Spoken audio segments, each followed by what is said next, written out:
Story 1. Happily married. He was abused as a child, which caused him to act out frequently in school. He is doing much better these days. Story 2. A man is designing glow-in-the-dark panda lamps for a struggling lamp shop in Bushwick. He is always running around barefoot. I have never seen him wearing shoes. Story 3. She received therapy in her late teens and finally dealt with the death of her mother, which she witnessed at age 4. Trauma like that can cause serious damage when left unaddressed. I have had the privilege of following her on social media this whole time, and it looks like she has turned her entire life around. It is true that hurt people hurt people. Story 4. He was in our county jail waiting for his court date on a second-degree rape charge, last I heard. In New York, a second-degree charge means either raping a minor over the age of 15 or someone incapacitated and unable to give consent who is 18 or older. Story 5. They all have responsible jobs. 2 work for the National Health Service, 1 works for the fire service, 1 served time for robbery and has made a fortune with his own delivery service. Joking aside, they all had difficult childhoods, which you don't appreciate when you're a child. The one who threatened to beat me up had a mother who had terminal cancer. She was just angry at the world.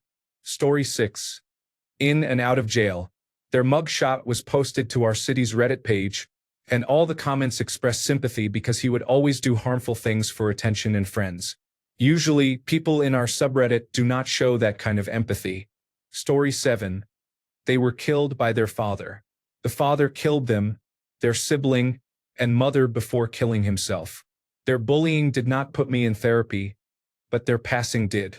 Story 8. One person I remember, not so much a bully to me but a difficult individual in general, was unpleasant throughout high school. He was the kind of guy who would push underclassmen into lockers and disrupt class. I never saw him again after graduation, if he did graduate. 15 years later, I was watching the local news and heard about a high-speed chase and shootout with the police in my hometown. When the newscaster mentioned his name, I was not surprised that it happened to him. He was shot and killed. I was discussing it with a coworker who also knew the same person, as they had worked together at one time. He said he was a workplace bully and made everyone miserable. Story 9. The man who assaulted a teacher and used methamphetamine at school is now a construction worker. There is concern about the safety of any project he is involved in.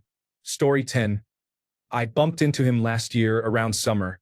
I didn't recognize him at first as I never actually interacted with him back in school, but he recognized me. I was walking past an off-license just after midnight when he saw me. He shook my hand and gave me a hug. From our short conversation, it seemed like he was going through some difficulties. He didn't say what, but the circumstances when I ran into him didn't seem like a good sign. I felt a bit sad. I remember he was actually quite smart and driven back in school, even if he was unpleasant to others. Story 11. He was my best friend in 5th and 6th grade. I got tired of his behavior, the bullying, and all that, so I moved on by 8th grade. Last year, I heard he died from alcoholism. A pale, yellow figure withering away in a hospital bed, barely into his early 40s. Eesh. Story 12. Where we grew up seems to have a significant alcohol problem. I wish I felt good, but the sadness seems endless. Story 13. Dead. I hated the little boy growing up, but looking back now, I feel sorry for him. Raised by terrible parents in relative poverty with abuse and neglect, it is no wonder he was so awful. He did not make it to 25. Story 14. Jamie had to have all his fingers on one hand sewn back on after he karate chopped a running bandsaw. He never took a single karate lesson either. He dropped out in his junior year and tried to sneak in during a basketball game. He punched the principal and was permanently banned from the premises. He got a job at a local diner and was promptly fired for sneaking beer out the back. He attempted suicide by swallowing his tongue at a party. He was unsuccessful. I never found out what his big plan was, but now he is back in our hometown, living in a trailer on disability. He only leaves to get marijuana or alcohol. He is missing an eye and a leg. I'd like to catch up with him, but I never see him when I visit. Story 15. Deceased. Passed away while working on a construction site shortly after high school. Story 16. prison for multiple counts of sexual assault of a minor, assaulting a police officer, drug-related offenses, and other inappropriate behavior he engaged in after I wrote him off and moved on. While it is not illegal, I lost almost as much respect for him for some extremist behavior he was involved in as for the crimes. I have no respect for that person. Story 17. Having burned 2 cats to death and tried to kill someone accidentally by leaving copper wires exposed in a plug socket. I did not keep up with them beyond age 17. When their name came to mind at age 35, they were working in a Hungry Horse pub in central Scotland, about 80 miles south of where we grew up, working as a chef. Story 18. No clue. I moved 3,000 miles away from my hometown, and the rest of my family moved away shortly after that. Now I don't even have to visit. Good, that place was unpleasant. Story 19. He murdered an old man with an axe and stayed in his house for 24 hours, damaging it and watching pornography. He was arrested and given a life sentence but avoided the death penalty. Story 20. That would probably be me. Do not worry, karma caught up with me. I am not dead or in prison, but I am in a deeply unhappy place with very little hope of escaping it. Story 21. I was scared of 2 brothers in elementary school. They were pretty aggressive kids, and the youngest was the same age as me. By high school, they started to mellow out. I remember doing social dance in gym class with the older one, and he was surprisingly polite and funny. Now they have careers in science and medicine, and in a way, I am really proud of them and happy for them both. Story 22. A few kids from my school ended up being people with disabilities. A few ended up on very hard drugs. It is wild to check the jail roster in my home county for sure. Story 23. For my grandfather, the bad kid ended up going to college at the University of Southern California before getting drafted by the Montreal Expos. He became a major league pitcher, won multiple Cy Young awards, and threw a perfect game. Story 24. Last I checked, he was in jail. None of us are surprised that the individual who used birds as baseballs killed someone. We are mostly surprised that he got caught. Story 25. Deceased. The official story is that he accidentally shot himself while playing with a gun in high school. Given the kind of people he associated with, I do not fully believe that he was holding the gun or that it was an accident. I was not particularly upset about it either way. Story 26. His parents made a fortune in the dot-com boom, and he loved flaunting his wealth. The last time I spoke to him was during his smoke break on a double shift at Walmart. Apparently, his parents became involved in Scientology and wasted their entire fortune of over $1 million in 2 years. Story 27. Dead from a drug overdose. There was a fundraising campaign after his death intended to cover his expenses. However, discussions behind the scenes indicated that the funds would go to his girlfriend to pay off drug debts and keep her safe. Story 28. There was a kid I remember being bullied by when his family and mine attended the same church. He was a very unpleasant person. Still, hearing his name, Kern Kim, and watching the news that he and some other kids had murdered someone was quite shocking. He was convicted of first-degree murder in 2004 but was paroled in 2012. Apparently, he has turned his life around and now gives talks. Story 29. He is facing life in prison for murdering his 1-year-old son because the baby was crying too much and he wanted to take a nap. Story 30. He crashed my 16th birthday party and ended up stealing a bunch of our Nintendo 64 games. My dad went to the little pawn shop uptown with a list of games, and no more than an hour later, he was in the shop trying to sell them. My dad knew he came from a rough home life and didn't want to involve the police. He made a deal with him that if he showed up to do dishes at a local community event my dad was running, they would call it even. He showed up, cleaned every dish, and even helped clean up the hall. A couple of years later, my older cousin married his older brother. At the wedding, he seemed like he was doing a little better. He talked to my dad, said that he got a job in Niagara Falls, and all seemed okay. A year later, he was found dead on a park bench in the falls. He was frozen solid, and the cause of death was a drug overdose that led to hypothermia. Dennis, you sucked for stealing GoldenEye from me, but I know you did try to be better. Story 31. Haha. Both of the 2 main bullies from my childhood are dead. This is what being a terrible person gets you. Story 32. Our bad kid was not really any worse than the rest of us. He was just the kid who always seemed to get caught, so he had a bad reputation with the parents. However, he is a great person and we are still friends 50 years later. He earned an advanced degree in geology and recently retired after many years as president of the natural gas exploration and production division of a major Midwest utility company. Story 33. I was heavily bullied for being lesbian, gay, bisexual, and transgender, and it lasted until about 9th grade when I was big enough to put a stop to it. Most of the kids who bullied me I forgave. They were kids at the time, and all of them except one started to grow up and eventually realized what they did was wrong. By graduation, everyone was more or less calm. One did not. I last checked on him about 10 years ago right after graduation, and he was working for his father's roofing company, which he apparently expected to inherit someday.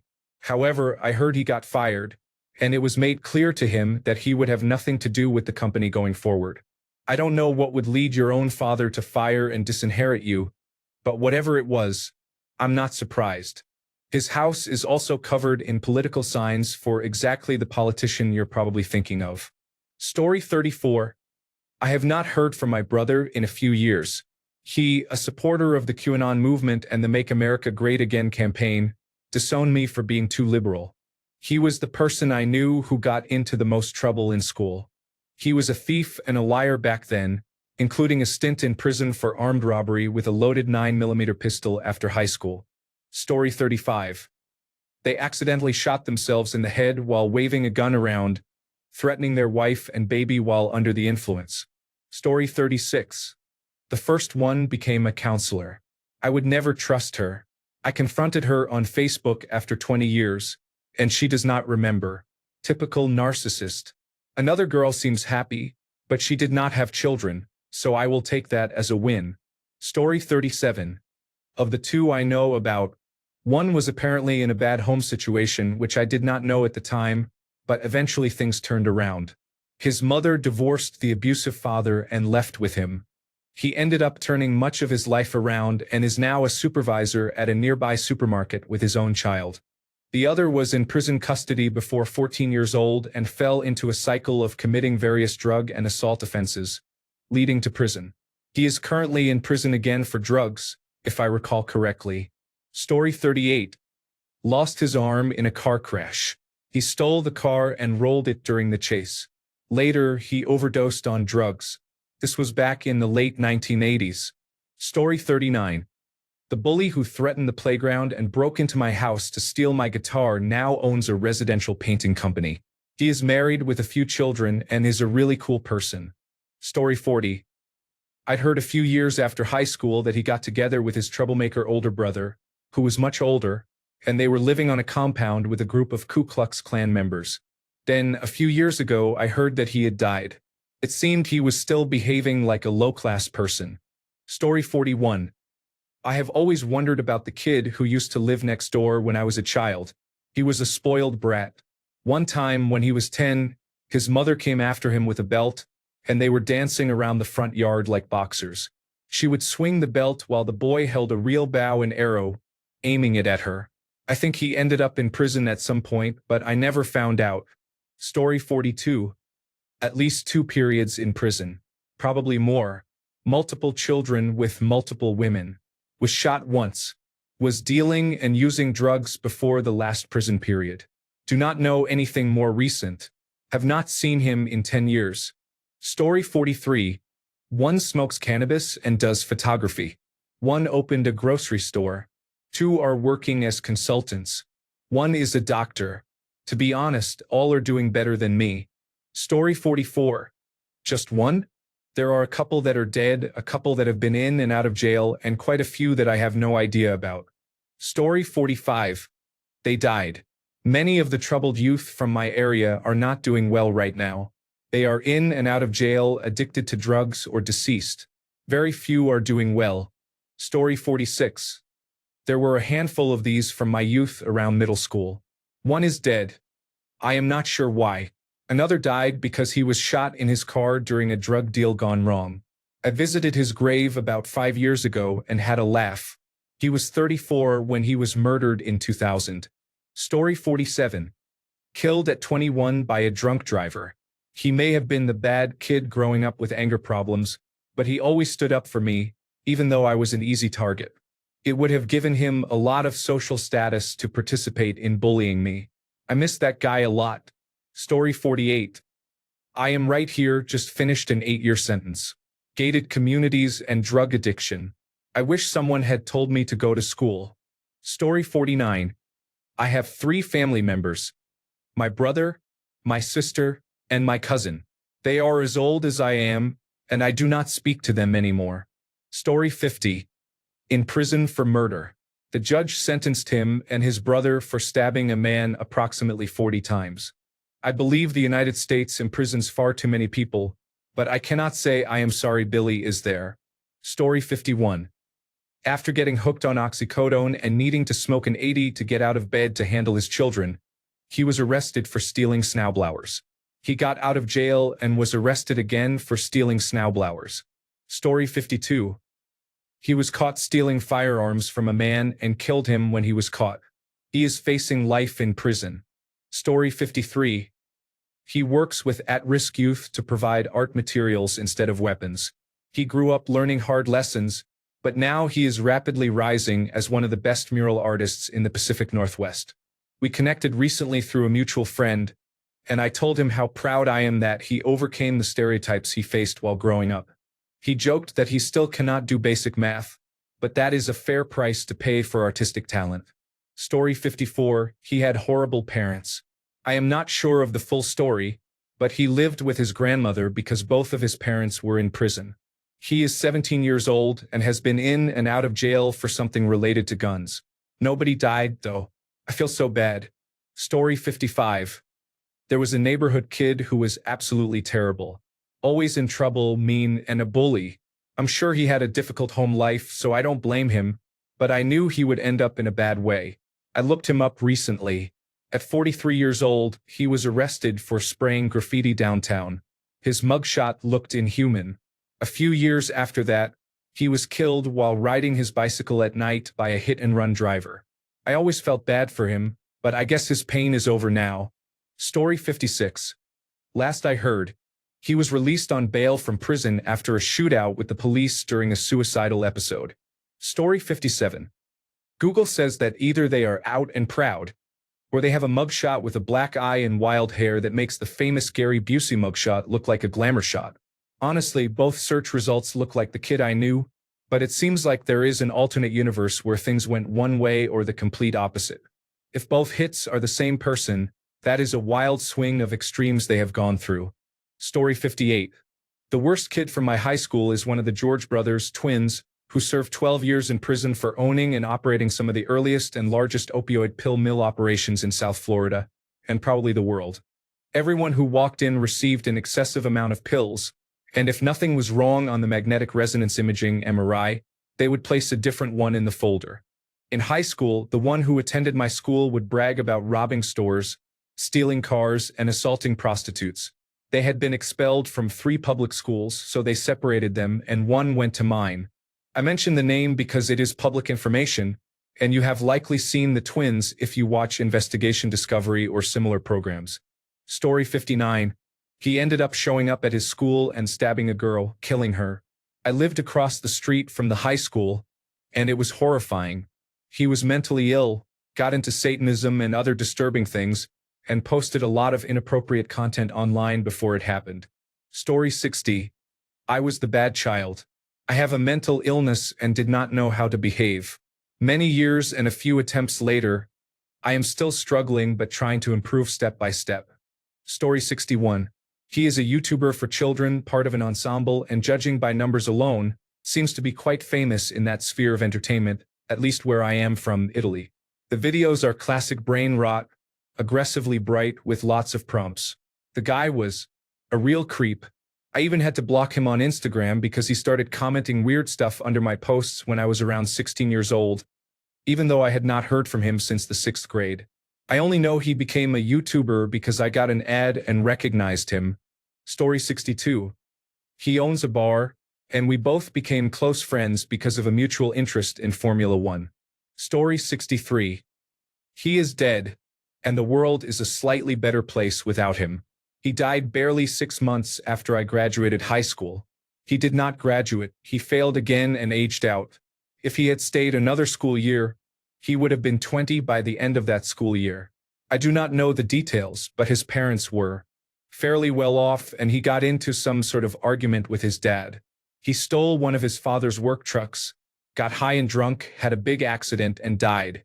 The guy was a bully and never put any effort into anything other than being a bully. I know people who went and literally disrespected his grave after he was buried. Story 64. He is still my neighbor. He has 3 children with a woman he argues with whenever she is around. He drinks alcohol every day and either speeds in his car or walks up and down the street all night. Story 65. He beat his girlfriend to death after she discovered that he was sexually abusing their children. He shot himself with a shotgun before the trial. Story 66. I managed a clothing store in the mall for a few years. I lost track of him after that, but I assume he is still working minimum wage jobs and is with the girl he was with. The guy has not grown since we were 18, so I assume he is still in the same place. As a rule, I do not follow the lives of people who made my life difficult in high school and am more focused on my own life.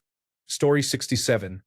One person is deceased and the other is living a miserable life following embezzlement and a benign brain tumor. Karma is inevitable. Story 68. He is dead. He was held back in 6th grade, the year his parents were divorced. He became involved with drugs and crime after struggling in school. He actually lived longer than I thought he would, all things considered. His upbringing was chaotic. I do not know what happened to his sisters, but he was dealt a tough hand. Story 69. Ran into ours at a DJ set a few of my friends were playing in. When he recognized me, he was with the other bad kid, and they were still terrible influences on each other. The other one wouldn't even look at me, but we'll call the main one M. He asked how I was doing, what I was doing for work, and said it was crazy who I married. I told him things are good. I mostly love my job and stay very busy. My wife is amazing. I asked him what he was up to.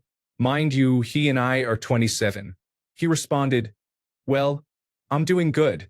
Still live in my parents' basement and haven't had a job in a while, but I'm doing good. Hey, do you think I could get a welding job without a diploma?" I said, "Yeah, absolutely. No one cares if you only have your general educational development certificate." He replied, "I don't have one of those either, but look, Elon Musk never graduated high school and look where he's at.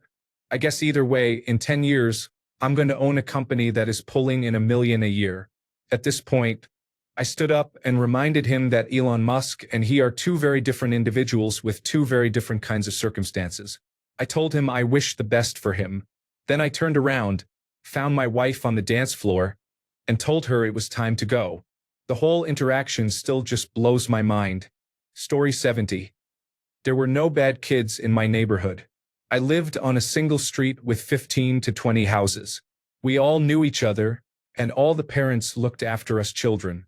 However, some of the good kids changed for the worse. One girl, whose grandmother was the neighborhood grandmother, spent a lot of time at her house eating popsicles and jumping on the trampoline. She became involved with drugs, developed major addiction issues, and lost custody of her children. Her mother now has custody of them. She had always been a goody two-shoes, doing everything she was told, earning straight A's, and following all the rules. One of the boys, whose sister was my best friend and for whom I had a crush, shot and killed a man who showed up at his house party. He is now in prison. The girl everyone thought would become the bad girl is now a certified nursing assistant with 3 children. She is happily married and appears to have a wonderful life. Story 71. Just a normal guy who works a blue-collar job, from what I can tell. Probably is a voter for Donald Trump. But that is it. Thanks a bunch for sticking around till the end of the video. Remember to subscribe, and until next time, stay awesome and goodbye.